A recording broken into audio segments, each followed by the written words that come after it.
오늘 말씀 보겠습니다. 창세기 37장 21절부터 28절까지입니다.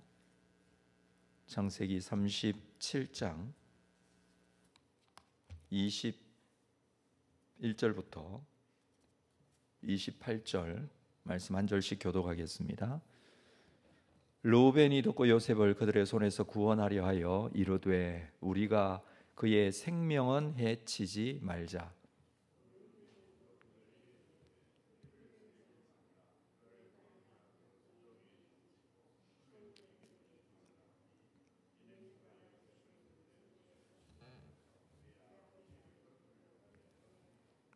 요셉이 형들에게 이르매 그의 형들이 요셉의 옷 곧 그가 입은 채색 옷을 벗기고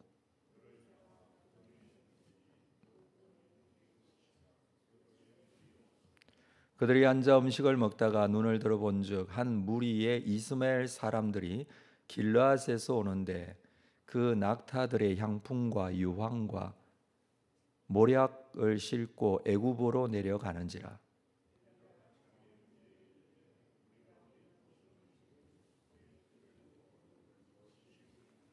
자, 그를 이스마엘 사람들에게 팔고 그에게 우리 손을 대지 말자. 그는 우리의 동생이요 우리의 혈육이니라 하매 그의 형제들이 청종하였더라.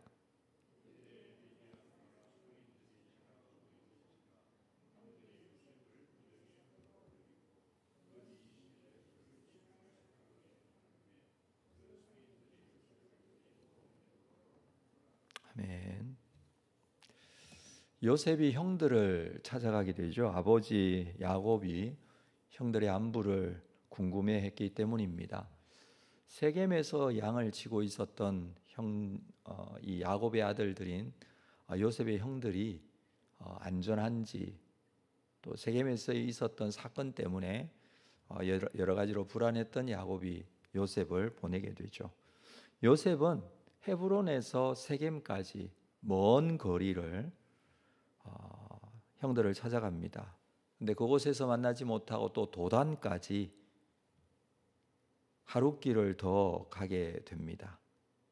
형들을 찾아간 요셉을 보고 형들은 요셉을 죽이고자 하는 의논을 하게 되죠. 자, 그 의논이 20절 말씀에 기록이 되어 있는데 그를 죽여 구덩이에 던지고 짐승이 잡아 먹었다고 하자, 그렇게 의논을 하고 있었던 것입니다. 그러면서 그 꿈이 어떻게 되는지를 우리가 볼 것이라. 요셉이 꾼 꿈, 그것은 형제들 뿐만 아니라 부모까지도 다 우러러보게 되는 그런 위치에 있게 되는 요셉의 꿈이었는데 그 꿈이 어떻게 되는지 그렇게 우리가 볼 것이다 라고 하는 것은 이들이 왜 요셉을 죽이도록 미운지에 대한 결정적인 부분을 말해주고 있습니다. 그런데 다행히 맏형인 이 르우벤이 이를 막고 말을 합니다. 21절에 르우벤이 듣고 요셉을 그들의 손에서 구원하려 하여 이르되 우리가 그의 생명은 해치지 말자. 이 아버지가 없는 상황에서 형제들에게 있어서 첫 번째 맞이인 르우벤이 가지고 있는 역할이 굉장히 중요하죠. 아버지 대신해서 역할을 해야 합니다. 그렇지만 형제들 사이에서 이 르우벤은 아버지의 첩이었던 빌하를 범한 이후로 그의 말이 형제들에게 그렇게 효과가 있어 보이지는 않습니다. 르우벤은 형제들에게 요셉에게 이런 일을 해서는 안 된다고 생각하고 있었지만 결국에는 요셉을 그냥 구덩이에 던져지게 되죠. 22절에 르우벤이 또 그들에게 이르되 피를 흘리지 말자. 그를 광야 구덩이에 던지고 손을 그에게 대지 말라 하니 이는 그가 요셉을 그들의 손에서 구출하여 그의 아버지에게로 돌려보내려 함이었더라.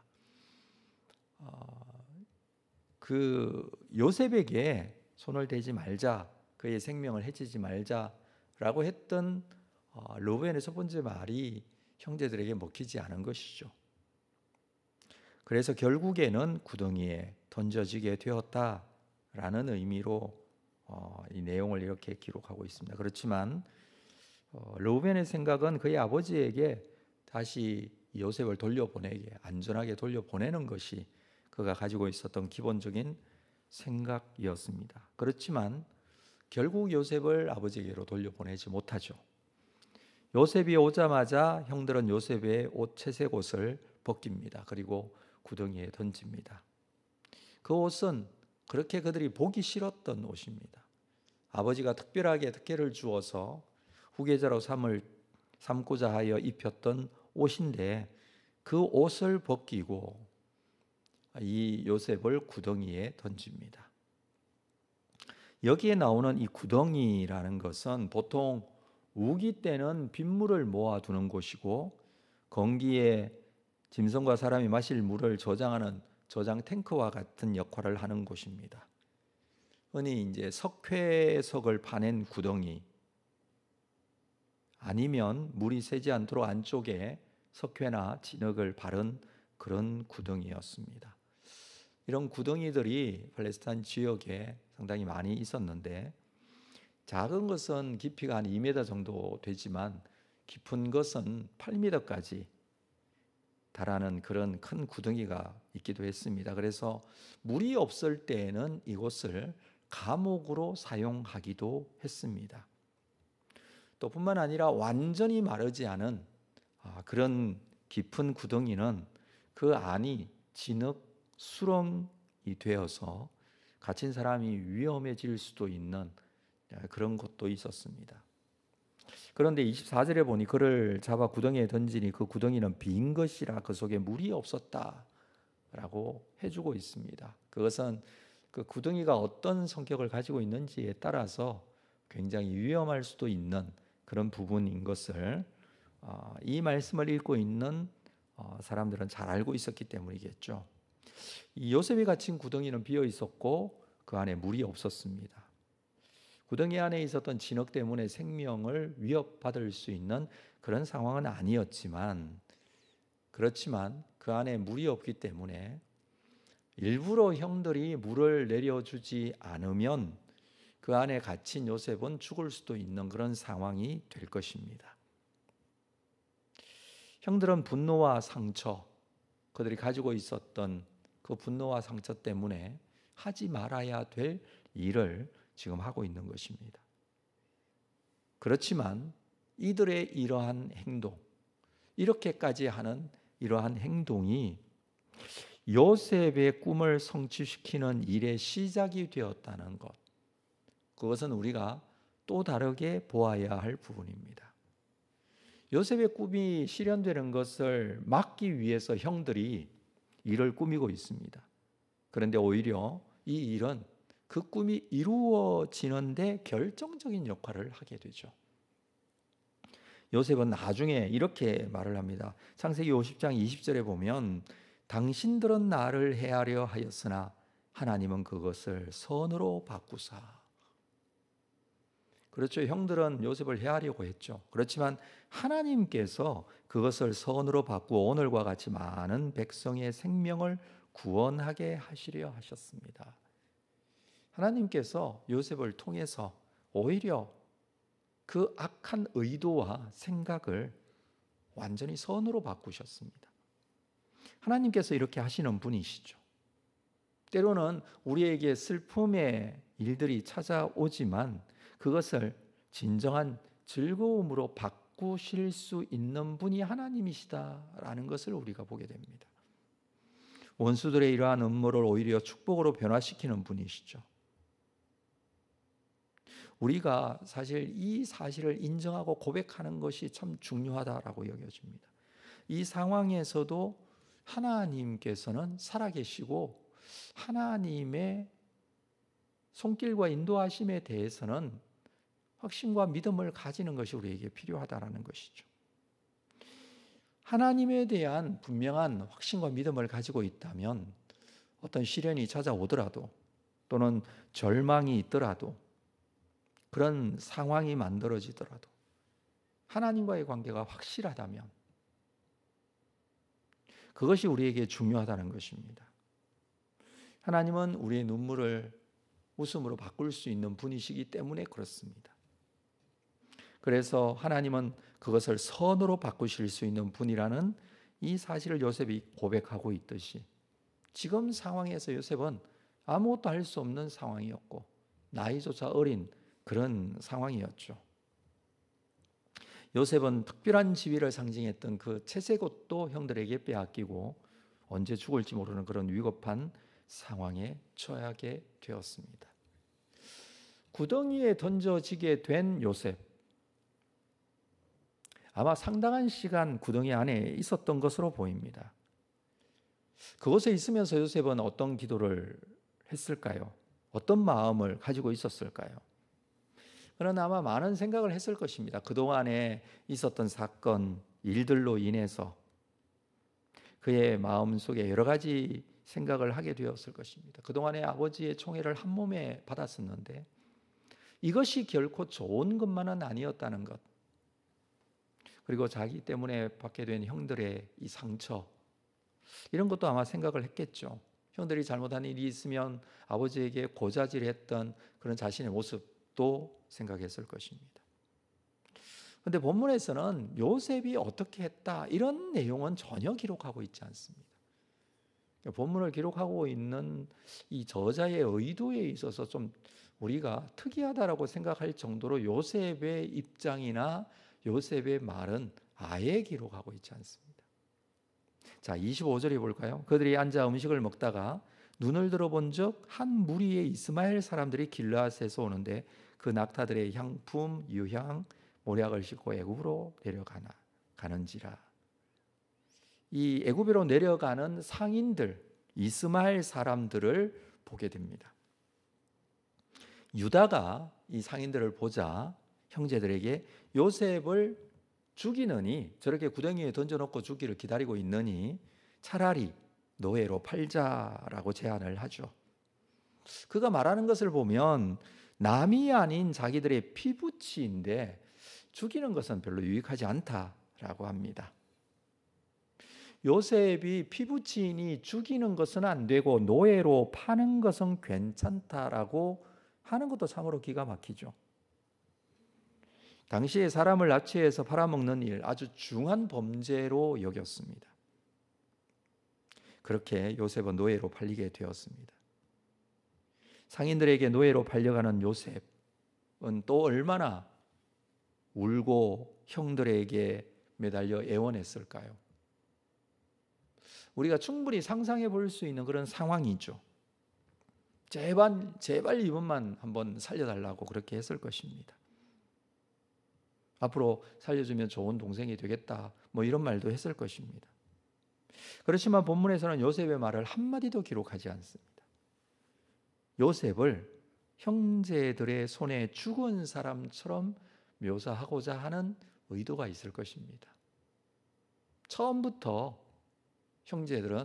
이 형들은 요셉을 죽이고자 했었고, 비록 죽이지는 않고 노예로 팔지만 이미 요셉은 죽은 사람처럼 되어 있었던 것이죠. 자, 28절, 그때에 미디안 사람 상인들이 지나가고 있는지라 형들이 요셉을 구덩이에서 끌어올리고 은 20의 그를 이스마엘 사람들에게 팔매 그 상인들이 요셉을 데리고 애굽으로 갔더라. 형들은 이날 요셉을 죽인 것이나 다름없습니다. 지금까지 전개된 이야기를 보면 르우벤의 역할, 요셉을 살려서 아버지에게 돌려보내고 하고자 하는 이 르우벤의 그런 역할들, 그가 가지고 있었던 그런 생각들, 이런 것들은 다 실패하게 됩니다. 오히려 유다가 구덩이에 갇혀 죽게 된 요셉을 죽음만은 면하게 해주는 그런 역할을 하게 되죠. 이 본문을 보면 르우벤보다는 오히려 유다의 주도권이 더 돋보이고 있습니다. 맞이였던 르우벤은 아버지와 형제들에게 좀 인정받지 못하고 있는 그런 모습이고요. 넷째였던 유다가 오히려 형제들을 주도하는 모습입니다. 앞으로 이 성경의 역사에 있어서 유다의 역할이 중요하죠. 또 유다 지파의 역할이 중요하고, 유다 지파를 통해서 다윗 왕이, 그리고 그 왕조가 이어지게 됩니다. 그리고 신약에 와서 마태복음에 보면 이 계보를 예수 그리스도의 족보에 대해서 얘기를 하면서 다윗 왕을 통한 그 족보를 통해서 예수 그리스도가 태어나게 되었다라고 그렇게 말씀해 주고 있습니다. 그것은 구약에서 이미 이때 당시에 야곱의 아들들에게 있어서 유다의 역할을 또 보여주고 있는 부분이기도 하죠. 이 역할을 통해서 요셉은 은 20의 노예로 팔리게 됩니다. 당시에 노예 제도가 이미 활성화되어 있었던 것을 우리가 보게 되는데, 보통 노예는 전쟁포로 잡힐 경우 또는 도적대의 습격으로 사로잡힌 사람들이 전혀 다른 지역에 가서 팔리게 되는 경우, 그런 경우에 주로 노예가 됩니다. 그렇지만 요셉은 형들에 의해서 노예로 팔리게 되었습니다. 이런 경우는 거의 일어나지 않는 그런 상황이었습니다. 당시에 노예의 몸값은 20세겔 정도 되었다고 하는데, 이 가격은 1년치 노동자의 1년치 품삯으로 본다면 한 2, 3년치에 해당되는 그런 노동자의 품삯입니다. 그러니까 오늘날로 계산을 해도 결코 적은 액수는 아닙니다. 2, 3년 연봉이라고 한다면 큰 돈이죠. 형제들이 선택한 요셉을 노예로 파는 것, 요셉을 팔자라고 했을 때 요셉을 팔면 그들이 얻게 될 이익, 그걸 생각한다면 상당히 많은 액수라는 것입니다. 물론 그들이 가진 분노와 상처, 그것으로 인한 결과이기는 했지만 어쨌든 이들이 했던 이러한 행동으로 얻게 될 유익 또한 굉장히 인간적인 입장에서 좀 생각해 볼 수 있는 부분이죠. 그리고 우리가 또 본문을 보면서 25절에 보면 상인들이 지나가는데, 형제들이 본 이 상인들이 또 이스마엘 사람들이라고 하고, 28절에서는 미디안 사람 상인이 지나갔다라고 그렇게 또 말하고 있습니다. 상인과 미디안 사람 또 이스마엘 사람, 이것은 오늘 본문에서는 적어도 같은 사람을 말하고 있죠. 미디안과 이스마엘, 같은 족속을 부르는 말입니다. 다르게 표현하고 있을 뿐이죠. 결국 같은 사람을 다르게 표현하고 있는 이 표현 때문에 우리가 본문을 보는데 좀 어려움이 있기는 합니다만은, 그때 당시에 이제 이스마엘 후손들이 이 광야에 흩어져 살면서 이런 상인의 역할을 하고 있었던 것으로 보여집니다. 자, 이 사람들을 미디안 족속이라고 부르기도 했습니다. 요셉은 이렇게 노예로 팔리게 되죠. 말씀드렸다시피 이 과정에서 요셉은 아무것도 할 수 없는 그런 상황이었습니다. 그가 했던 말이나 행동이나 이런 것들도 성경에서는 아예 기록하지 않습니다. 아무것도 할 수 없었던 상황을 잘 표현해 주고 있습니다. 우리 또한 이렇게 너무 무기력하게 느껴질 때가 있습니다. 아무것도 할 수 없는 상황, 내가 했던 말이나 행동이 아무 소용이 없는 그런 상황에 처하게 될 때가 있다는 것이죠. 어렵고 힘든 일들이 생기는데 아무것도 할 수 없는 상황. 그렇지만 이 일은 하나님께서 요셉에게 주신 꿈을 이루시기 위해 시작하시는 일입니다. 애굽으로 내려가게 되고 애굽에서 아주 중요한 역할을 하게 되고, 또 그 역할로 인해서 형제들, 부모님, 그의 모든 친족들이 살게 되어지는 그런 일들이 나타나게 되죠.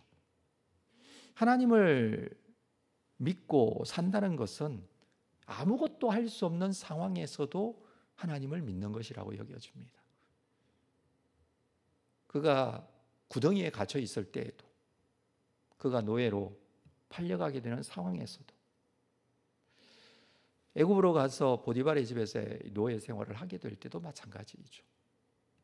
생각해 보면 우리의 상황이 이런 상황에 처할 때가 얼마나 많은지 모릅니다. 아무것도 할 수 없을 때.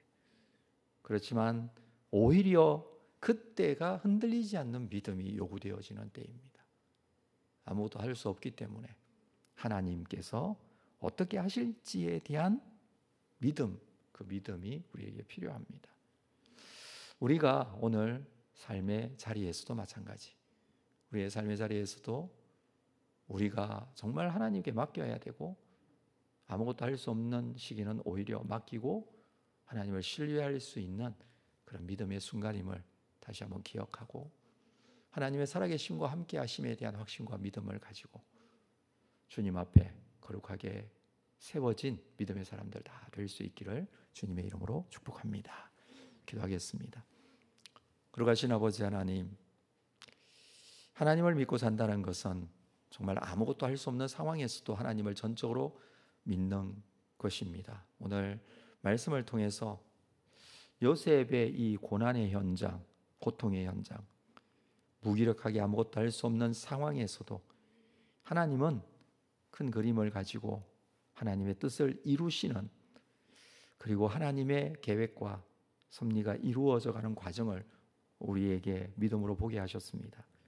우리의 삶의 현장에서도 때로는 전혀 보이지 않고 아무것도 할 수 없는 상황에 처하게 되지만, 우리가 하나님을 믿는 자라면 하나님의 역사와 하나님의 일들을 믿고 신뢰하며 또 순종하며 따를 수 있는 믿음을 가지게 하여 주옵소서. 오늘도 이 믿음을 가지고 주님을 따를 수 있는 믿음의 사람으로 인도해 주실 줄로 믿습니다. 예수님의 이름으로 기도합니다. 아멘.